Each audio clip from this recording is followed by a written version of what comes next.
అయ్యా తెలంగాణ ప్రభుత్వము రోజు రోజుకు ధర్నా ఉధృతంగా పెరిగిపోతుంది. మరి మధ్యాహ్న భోజనం కార్మికుల ఆవేదన మీకు కనిపిస్తలేదా?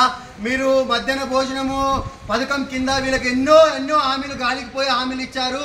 ఈరోజు ప్రతి ఒక్కళ్ళు కడుపుల చేతులు పట్టుకొని రోడ్ల మీద వచ్చి ధర్నాలు ఈ ఎంఆర్ఓ ఆఫీస్ చుట్టూ ఎండి ఆఫీసుల చుట్టూ తిరిగే పరిస్థితి వచ్చింది. గత సంవత్సరం కాలం నుంచి ఇదే పరిస్థితి.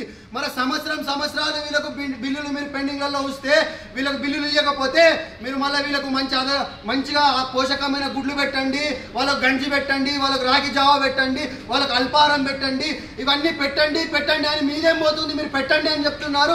అప్పులకు అప్పులు చేసి ఎన్నో వేలు లక్షలకు అప్పులు చేసి ఈరోజు తీసుకొచ్చి వాళ్ళు పెడతా ఉన్నారు. మన రాష్ట్ర ప్రభుత్వము కనీసము చీమ కుట్టినట్టు కూడా లేదా? మన రాష్ట్ర ప్రభుత్వం వీళ్ళకి ఇచ్చిన హామీలను నెరవేర్చే అవసరం ఉందా లేదా?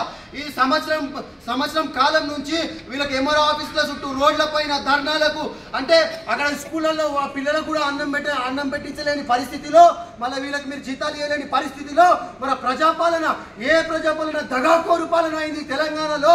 కనీసం మధ్యాహ్నం భోజనం పథకం కింద ఆడబిడ్డలకు మీరు డబ్బులు ఇవ్వలేని పరిస్థితిలో ఈ తెలంగాణ నడిపిస్తున్నారు. అయ్యా రేవంత్ రెడ్డి, మరి మీకు ఏమైనా చిత్తశుద్ధి ఉందా లేదా? మరి ఇదేనా మా ప్రజలతోని మీరు ఇలాగే మా ప్రజల ప్రాణాలతోని మానాలతో ప్రతి ఒక్క దానితో మీరు చెలగాట మాడుతున్నారు. మరి కనీసం మరి మీకు కనిపిస్తలేదా?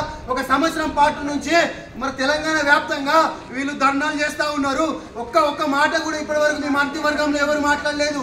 మరి అయ్యా రేవంత్ రెడ్డి గారు, మీ మంత్రులకు మీ ఎమ్మెల్యేలకు ఎవరికైనా ఇట్లనే మీరు నెలకు జీతాలు ఇవ్వకుండా ఉన్నారా? వెంటనే అకౌంట్లో జీతాలు పడిపోతే వాళ్ళకు కానీ నెల దాటుడే ఆలస్యము. మీకు ఇంకా రావాల్సిన ప్రభుత్వం నుంచి మీరు ఎక్కడ పోయినా మీకు మంచి రాజభోగ అనుభవం అన్ని మీకు కల్పిస్తారు. అలాంటిది ఈరోజు సామాన్య ప్రజలు ఈరోజు రోడ్లెక్కి వాళ్ళ వేతనాల కోసం వాళ్ళ జీతాల కోసం పోరాటం చేస్తే కనీసం రాష్ట్ర ప్రభుత్వం పట్టించుకోలేని పరిస్థితిలో ఉంది. మరి దీన్ని మేము తీవ్రంగా ఖండిస్తున్నాం. రేవంత్ రెడ్డి ఇదే కాదు, రేవంత్ రెడ్డి గారు మీకు ఇదే కాదు, తెలంగాణ వ్యాప్తంగా 54,000 మంది కార్మికులు రోడ్ల మీదకి వచ్చి మా ప్రతి ఒక్క నియోజకవర్గంలో ఉన్న ఎమ్మెల్యేని తిరగనివ్వకుండా చేస్తాం. మేము హెచ్చరిస్తున్నాము 100%. మేము ఇక్కడ కాంతారావు గారు ఎమ్మెల్యే గారు ఉన్నారు, కాంతారావు గారు కూడా దృష్టి తీసుకెళ్తాం. మరి ఇంతమంది మొత్తం జుక్కల్ కాన్స్టిట్యూన్సీలో ప్రతి ఒక్క మండలిలో బైఠాయించిన మన కాంతారావు గారు మీరు ఎక్కడ ఉన్నారు? మీరు ఓట్లప్పుడు వీళ్ళ కాళ్ళు మొక్కిన ఈ రోజు ఎమ్మెల్యే ఇక్కడ కాంగ్రెస్ పార్టీ ఎమ్మెల్యే మనకు కనిపిస్తలేదా?